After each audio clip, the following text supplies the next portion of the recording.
Ladies and gentlemen, imagine a car so light it practically floats over gravel, so simple it makes a bicycle feel over-engineered, and so spindly you'd swear it was designed by a watchmaker in a rush.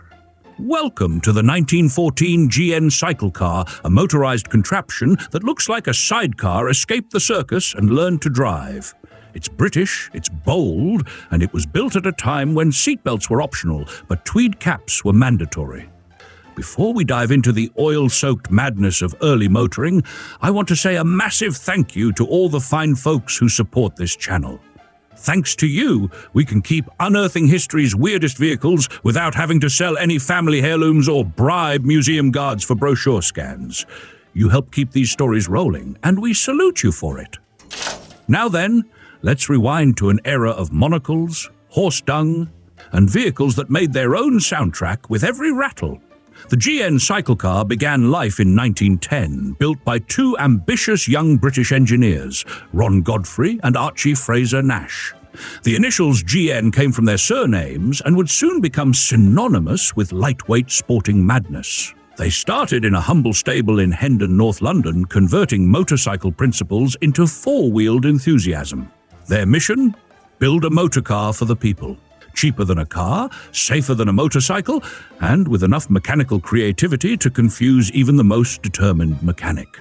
Cycle cars filled a unique niche in the early 20th century. They were the brass-era equivalent of post-war microcars, tiny, tax-friendly vehicles built to outmaneuver economic constraints and city congestion alike. In the United Kingdom, cars were taxed based on engine size and weight, so GNs were cleverly engineered to register as motorcycles. With engine displacements around 1.1 litres and weights under 900 pounds, they sailed under the taxman's radar. The result? Affordable fun for aspiring motorists, students, and every mechanically curious young person who couldn't quite afford a real car but wanted more than a soggy ride on two wheels. Between 1911 and 1914, GN produced about 200 cars. Each was hand-built, with parts sourced from Peugeot or Jap engines at first, before the company developed its own 1087cc air-cooled V-twin. The design was intentionally minimalist, with belt and chain drives, lightweight wooden chassis, and a body that resembled a bathtub with ambition. In 1914, they introduced the Grand Prix model, named after a French voiturette race, and gave it some upgrades, like a transverse engine and more refined chain-driven transmission. Then came World War I, and the GN dream was put on hold. Production stopped as the factory was repurposed. After the war, GN returned with a bang in 1919.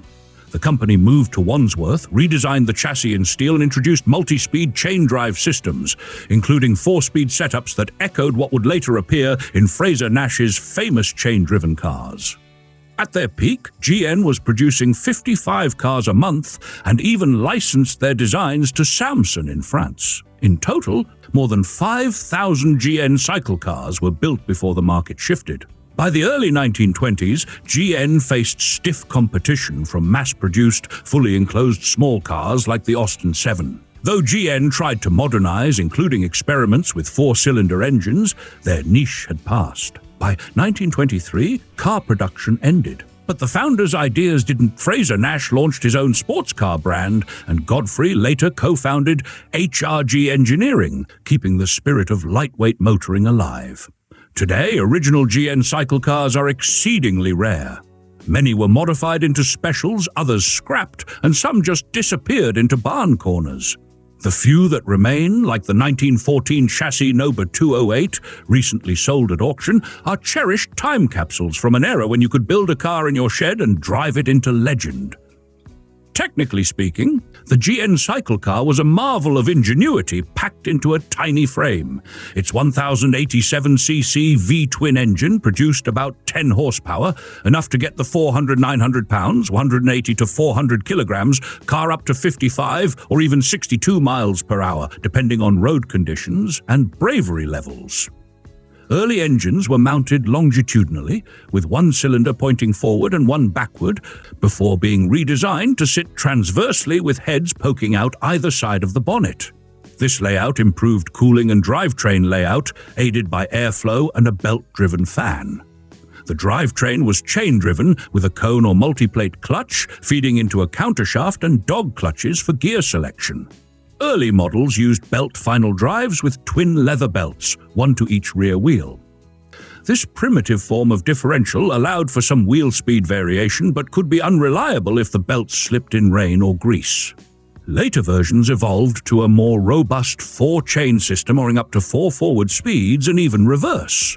Suspension was handled via leaf springs, usually quarter-elliptic or semi-elliptic on both axles. The wooden chassis, reinforced with steel, kept weight low but required careful design to avoid flex. By 1919, GN had moved to an all-steel frame, allowing greater strength for the evolving models. The wheelbase measured just 96 inches, 2.44 meters, and the track width around 42 inches, 1.07 meters, giving it a compact, agile stance. Braking was limited to the rear wheels, using band brakes on the drive drums. Typically, one brake was controlled by the foot pedal and the other by hand lever, independent braking being both a quirk and a mild hazard.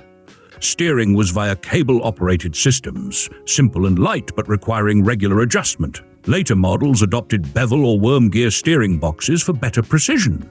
Fuel economy was stellar. Period tests recorded 50 to 70 miles per gallon, with some cars reaching up to 94 miles per gallon in efficiency trials. With a 4.5-gallon tank, the GN could travel nearly 200 miles without needing a refill, a major perk when petrol stations were as rare as polite parking disputes. The GN Cyclecar was Spartan inside, with 2 bucket seats, if you were lucky, and minimal instrumentation. One surviving example still features a multi-bell horn and a dedicated umbrella holder. Why? Because when you're driving an open car with no windshield or roof, it's the small things that keep your bowler hat dry. In its prime, the GN had no shortage of competitors. The 1910s saw a tidal wave of cycle cars, from Morgan three-wheelers to oddball French marques trying their luck with one-lung engines and bicycle parts.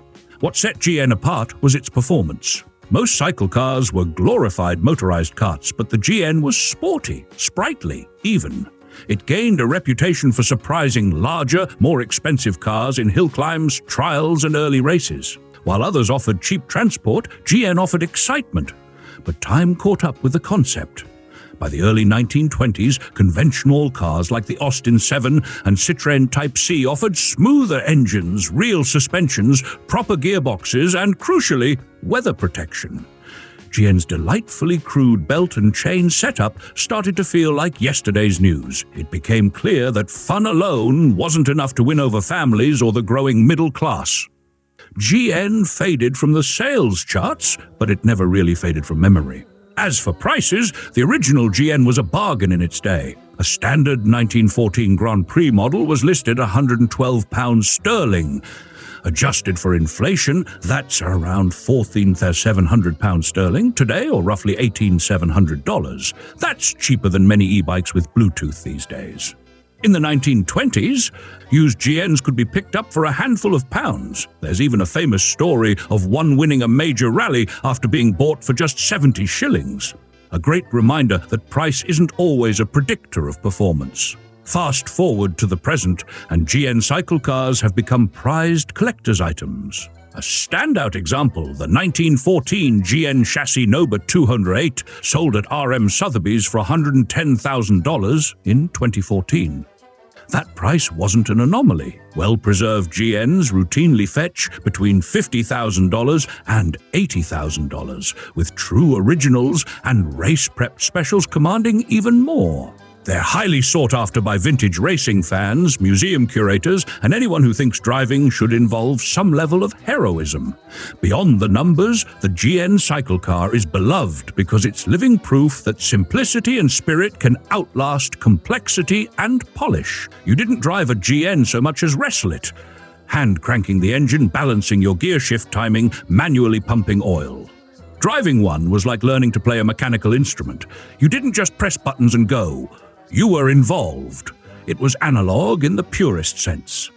In conclusion, the GN Cyclecar deserves every bit of admiration it receives.